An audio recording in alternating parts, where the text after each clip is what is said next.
Então, vamos lá. Eu ia fazer a piada, mas a realidade bolsonarista supera a realidade. Eu ia falar, só falta eles quererem convocar para frente do QG do Exército, né, do Forte Apache, onde estava a incubadora golpista. Mas no final das contas não vai ser na frente, mas vai ser nas redondezas. Então, eu acho que, na verdade, isso mostra mais um sinal provocador, né, porque é uma manifestação que diz que é pela liberdade. Seria interessante a gente discutir liberdade do quê, mas enfim, na verdade, Mauro, eu acho que o Nicolas é um expoente dessa política que a gente tem visto nesse início do século XXI, de figuras da extrema-direita, não só no Brasil, no mundo inteiro, que compreenderam muito bem essa lógica da política que eu poderia dizer uma política reality show. Então, aquela política que é feita em tempo real, o Bolsonaro era muito hábil em fazer isso, o Donald Trump é muito hábil, a gente viu uma figura que me parece que foi exemplar nesse sentido no ano passado, no ano retrasado, nas eleições municipais, que foi o Pablo Marçal.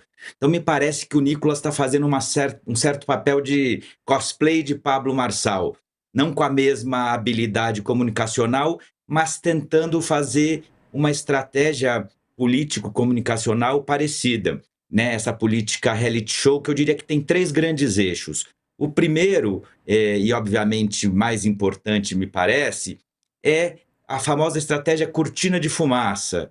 A gente viu como o Nicolas tinha feito uma campanha contra, entre aspas, aí, muitas aspas, a taxação do Pix. Na verdade, o interesse dele parecia ser outro que a gente não entendia bem. Vimos como um ou dois dias antes de ele começar com essa caminhada, ele voltou a colocar questões contra o Pix, e aí a gente viu no âmbito das investigações do INSS e Master, que cada vez mais se confundem, como ele, André Valadão, da Igreja Lagoinha, com quem ele tem um vínculo muito profundo, tão metido nas investigações, né, com aparente desvio de recursos públicos. Então, é a famosa cortina de fumaça. O Marçal, no último dia do primeiro turno das eleições, jogou aquele laudo fajuto dizendo que o Guilherme Boulos usaria drogas e saiu correndo como um Forrest Gump.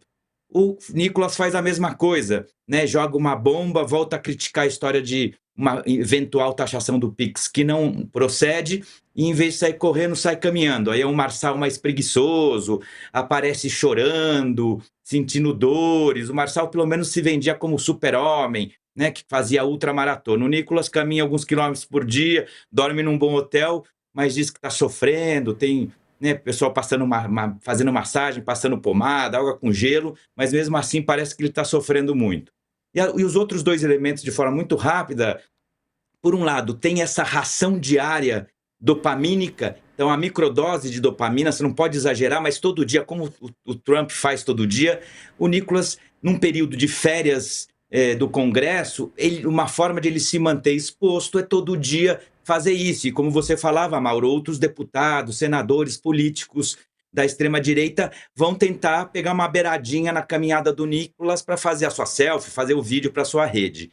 E por último, e que politicamente o mais sensível, o Nicolas com isso tenta continuar, como o Pablo Marçal fazia, disputando esse eleitorado de direita e de extrema-direita brasileiro, que tinha sido hegemonizado pelo Jair Bolsonaro, e que, como o próprio Marçal falou, Bolsonaro parou, Marçal começou. Me parece que o Nicolas faz isso de uma forma muito inteligente, porque ele fica numa ambiguidade, onde a família Bolsonaro continua mantendo uma relação com ele não foi proscrito como muitos outros, porque tem voto, tem popularidade, então existe uma relação de mutualismo, mas ele está disputando esse eleitorado, quer dizer, ele está tentando se firmar como uma grande, ou talvez como uma grande figura pós-Jair Bolsonaro, como líder da extrema-direita nesse Game of Thrones que virou a extrema-direita com a prisão do Bolsonaro. Então vamos acompanhar. Nesse sentido, ele está conseguindo fazer esse paripé, esse show, mas, na verdade, eu acho que pega um momento de final de férias, onde, embora ele tente chamar muito a atenção, o Banco Master e Donald Trump acabam deixando o Nicolas ainda um pouco mais escondido. De qualquer forma, e também quero te ouvir, Carla, também um pouco sobre a figura do Nicolas, e aproveitando um pouco do que o Beto falou, a direita hoje no Brasil, e a gente vê isso no lançamento da pré-candidatura do Flávio Bolsonaro, em articulações em torno de Tarcísio de Freitas, e o próprio Nicolas convocando esse ato em defesa de anistia para os envolvidos no 8 de janeiro, em anistia para Jair Bolsonaro, me parece que a direita ainda não encontra um caminho e não vai encontrar um caminho nesse ano eleitoral, que não passe por Jair Bolsonaro. Não sei se você concorda comigo, queria te ouvir também. Sim, Mauro, com certeza. Não parece haver um caminho fora do bolsonarismo para a direita, né?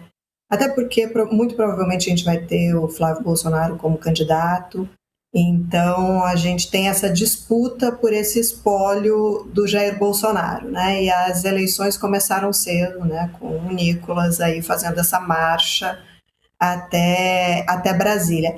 E, né, como uma ação muito própria da extrema-direita, que é tentar romper as regras, né? Então, quando você estava falando, né, então, olha, ele queria ir para a frente da Papudinha, ele queria ir para o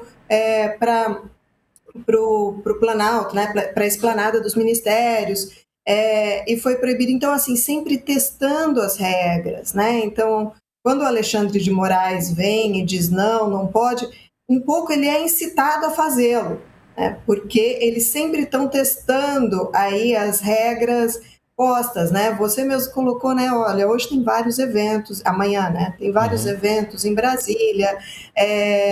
Então, assim, o Estado e as cidades têm regras. Então, parece que alguma coisa é algo contra o Nicolas, contra o Jair Bolsonaro, contra a direita, o que eles chamam de direita, mas que na verdade é a extrema-direita, né? Mas não, é justamente você tem uma organização da cidade, você tem regras, mas eles estão o tempo todo tentando romper essas regras, né? Testando as regras, chamando o judiciário a se pronunciar.